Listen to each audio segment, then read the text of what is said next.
नमस्कार। स्वागत है आप सभी का टॉपर्स पेन यूट्यूब चैनल पर। तो जैसा कि आप सभी वीडियो का थंबनेल और टाइटल देखकर समझ गए होंगे कि आज का हमारा चर्चा का विषय क्या रहने वाला है। आज का जो हमारा विषय है काफ़ी गंभीर मुद्दा है, जो कि कई बच्चों के भविष्य से जुड़ा हुआ है। तो मैंने सोचा कि इस मुद्दे पर बात करना भी ज़रूरी है, क्योंकि जो आयोग है UPSSC आयोग है, आपने देखा है कि उत्तर प्रदेश राजस्व लेखपाल की परीक्षा कहीं ना कहीं सबसे पहले आप देखते हैं कि 2021 में पैट आता है। पैट के अंतर्गत इसका एग्जाम कराया जाता है, इसका रिजल्ट आता है। इसके अंतर्गत राजस्व लेखपाल मुख्य परीक्षा के लिए फॉर्म आते हैं जनवरी 2022 में। इसके बाद 7 महीने बाद इसकी परीक्षा कराई जाती है। परीक्षा होने के बाद इसकी आंसर की आती है, उसके बाद रिवाइज आंसर की आती है, जिसमें आयोग ने अपने द्वारा रिवाइज आंसर की जारी कर दी। इस तरीके से हमारे प्रश्नों के सही उत्तर ए है। अब इसी बीच में कोर्ट केस हो जाते हैं आंसर की को लेकर। कोर्ट केस चलता है,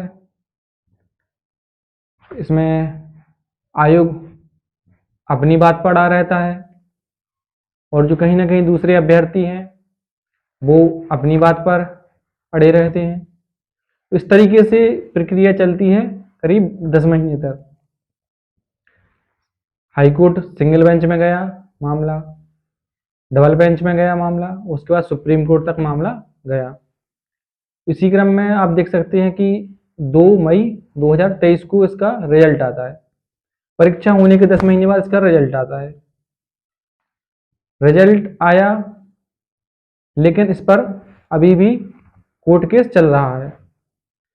कोर्ट केस चल रहा है, इसके बाद डी भी चल रही है। वर्तमान में अभी डी भी हो रही है, लेकिन अभी कुछ जब आप देख सकते हैं कि फाइनल रिजल्ट आने वाला है। कई स्टूडेंट अपना भविष्य को लेकर एक सपना सजाए हुए हैं कि 2 महीने बाद हम लेखपाल हो जाएंगे। उनके परिवार की आशाएं उनसे जुड़ी हुई हैं कि मेरे बच्चे ने मेहनत की है, 2 साल से लगा हुआ है, कहीं ना कहीं वो 1 से 1.5 महीने बाद लेखपाल होने वाला है। इसी बीच सुप्रीम कोर्ट का निर्णय आता है 21 नवंबर को, कि इसमें जो उज्ज्वला वाला प्रश्न है इसका आयोग के द्वारा उत्तर ये माना गया है, लेकिन बदलकर उसका राइट आंसर डी किया जाता है। और इसमें एक देखने वाली बात है कि जो आयोग के वकील हैं, आयोग के वकील कह रहे हैं कि इसमें फुल मार्क कर दिया जाए या इसको डिलीट कर दिया जाए, ताकि किसी को कोई नुकसान ना हो। सही भी है, क्योंकि इससे जुड़े हुए तो सभी स्टूडेंट्स हैं, तो सभी को संतुष्ट करना जरूरी है। ऐसा नहीं हो सकता है कि हम किसी को नंबर दे दें और किसी को ना दें, ये तो अन्याय होगा। तो इसी क्रम में जो आयोग के वकील हैं उनका पक्ष रहता है कि इसमें फुल मार्क कर दिया जाए या प्रश्न को डिलीट कर दिया जाए। अब जब आयोग के वकील कह रहे हैं कि इसमें फुल मार्क कर दिया है, डिलीट कर दिया जाए, अब कह रहे हैं 1.5 वर्ष बाद, जब इसका फाइनल रिजल्ट आने को है, 1.5 वर्ष बाद आयोग कह रहा है कि इसमें फुल मार्क कर दिया जाए। लेकिन अब तक आप कहाँ थे? अब तक आप 1.5 वर्ष तक क्यों इसको उलझाए हुए हैं? जब आप जानते हैं कि कोई प्रश्न विवादित है तो आप उसमें फुल मार्क कर सकते हैं, और आपने किया भी है। ऐसा नहीं है कि आपने किया नहीं है, आपने उसमें किया भी है। लेकिन आप क्या करते हैं कि लास्ट टाइम पे कहते हैं कि इसमें फुल मार्क कर दिया जाए।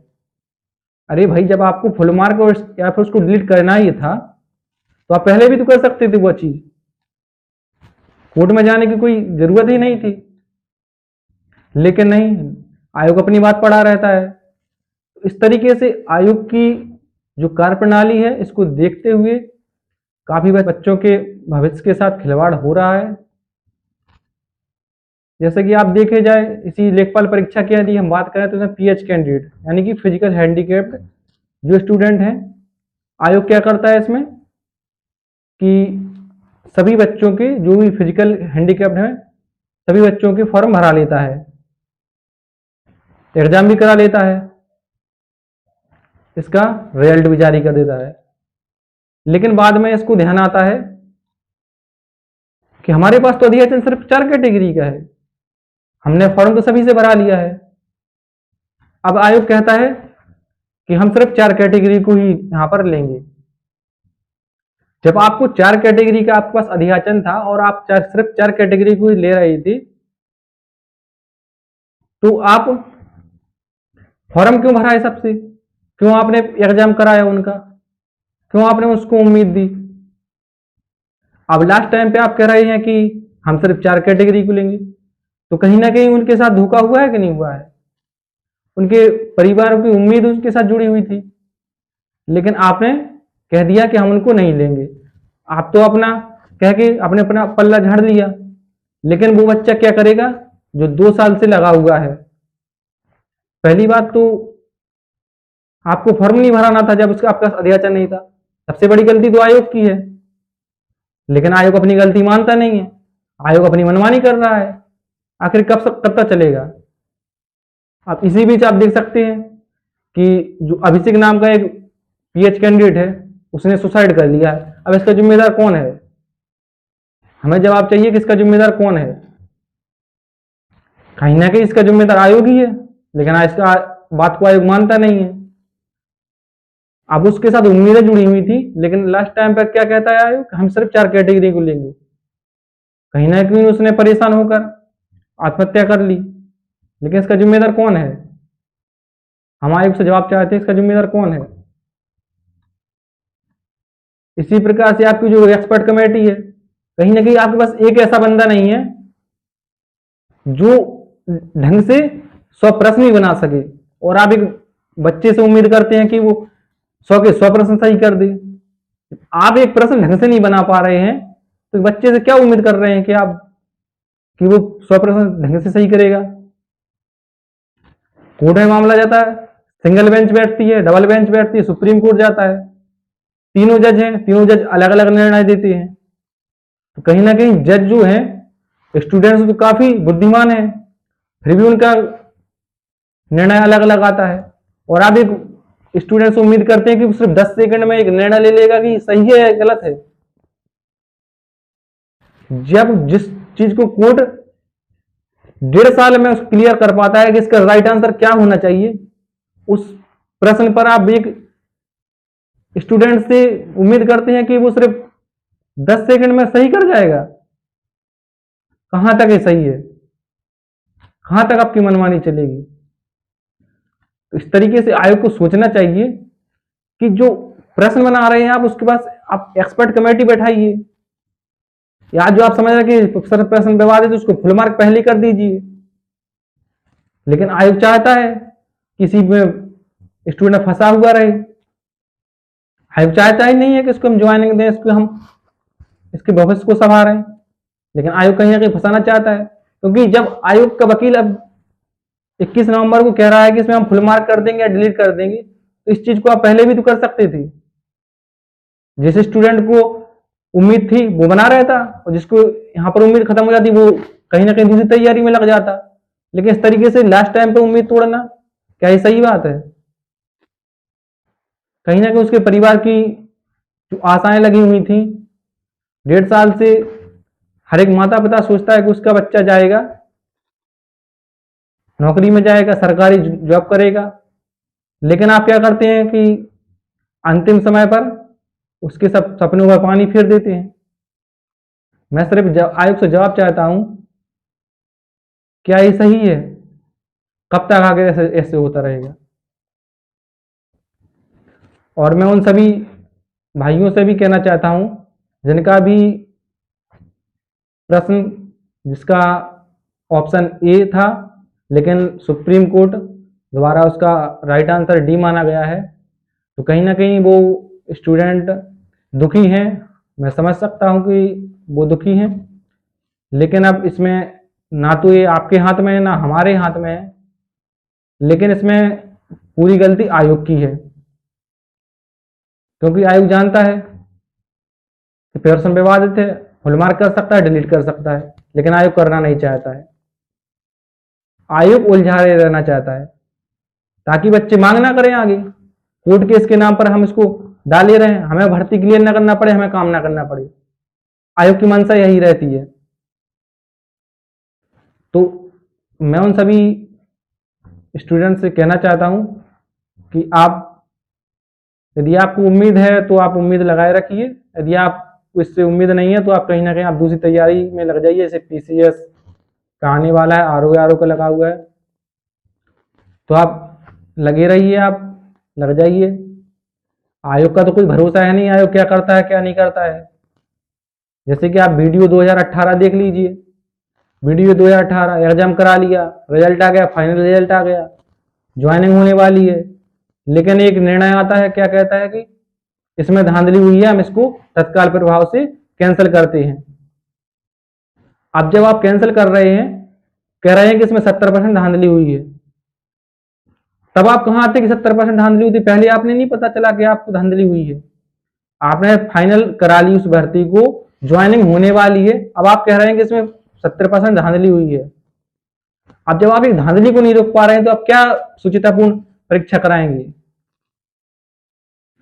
तो इस प्रकार से आयोग की कार्यप्रणाली ही ठीक नहीं है, आयोग की मंशा ही ठीक नहीं है कि हम कोई भर्ती क्लियर करें। जूनियर इंजीनियर 2016, जूनियर इंजीनियर 2018, अभी तक भर्ती पेंडिंग पड़ी हुई है। फॉरेस्ट गार्ड 2019, अभी तक भर्ती पेंडिंग पड़ी हुई है। कोई भर्ती अभी तक क्लियर नहीं हुई। 2021 पैट से भर्ती कोई क्लियर नहीं हुई है। आयोग से पैट करा लूं, पैट कराता रहता है। 21 पैट हुआ, 22 पैट हुआ, 23 पैट हो गया, भर्ती अभी तक 21 की नहीं क्लियर हुई है। 23 का पैट देखा जाए तो 23 के पैट में पैट का सिलेबस 10th लेवल का है, लेकिन पूछ क्या रहा है? पीसीएस लेवल का, ताकि बच्चा कॉमन कट ऑफ की बात ना करे, क्योंकि बच्चे को उसमें उलझाए रहना है। तो इस तरीके से जो आयोग की है, आयोग की कार्यप्रणाली ठीक नहीं है। कब तक इस तरीके से बच्चों के भविष्य के साथ खिलवाड़ करेंगे? मैं माननीय सचिव जी से भी निवेदन करता हूं कि आप बच्चों के भविष्य के सोचते हुए आप कुछ ऐसे कार्य करिए, आप कुछ ऐसे बदलाव लाइए, ताकि कहीं ना कहीं ये बच्चे हैं, मन का मानसिक उत्पीड़न हो रहा है, मानसिक अवसाद से ग्रस्त हो रहे हैं, तो इस तरीके से ना हो बच्चों के साथ। क्योंकि एक स्टूडेंट काफी मेहनत करने के बाद यहाँ तक पहुंचता है, लेकिन लास्ट टाइम पे इस तरीके से कहा जाए कि आप इसके योग्य नहीं है, आप इसमें फाइनेंस इसका नहीं हो सकता है, तो उस स्टूडेंट पर क्या गुजरती है सिर्फ स्टूडेंट ही जान सकता है। लेकिन अब क्या कर ही क्या सकते हैं? अब आयोग की मंशा है, इस पर सरकार भी कुछ नहीं बोलती है। सरकार की भी अपनी मनमानी चल रही है, आयोग की अपनी मनमानी चल रही है, सबकी अपनी मनमानी चल रही है। यहाँ पर कोई स्टूडेंट के हक में बात करने वाला ही नहीं है।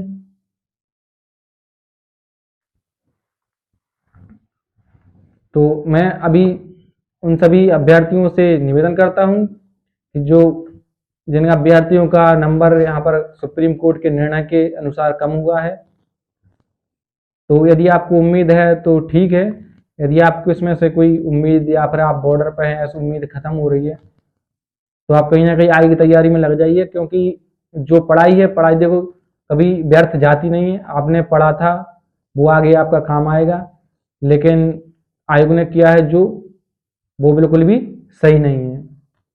तो कहीं ना कहीं आप आगे तैयारी में लग जाइए, क्योंकि आपने पढ़ाई की है, पढ़ाई आपकी व्यर्थ नहीं जाती है। कहीं ना कहीं सोच लीजिए कि आपकी किस्मत में नहीं था, क्योंकि जब किस्मत खेल खेलती है तो हाथ में आया हुआ भी हाथ से चला जाता है। क्योंकि वो कहते हैं ना कि तजुर्बा कहता है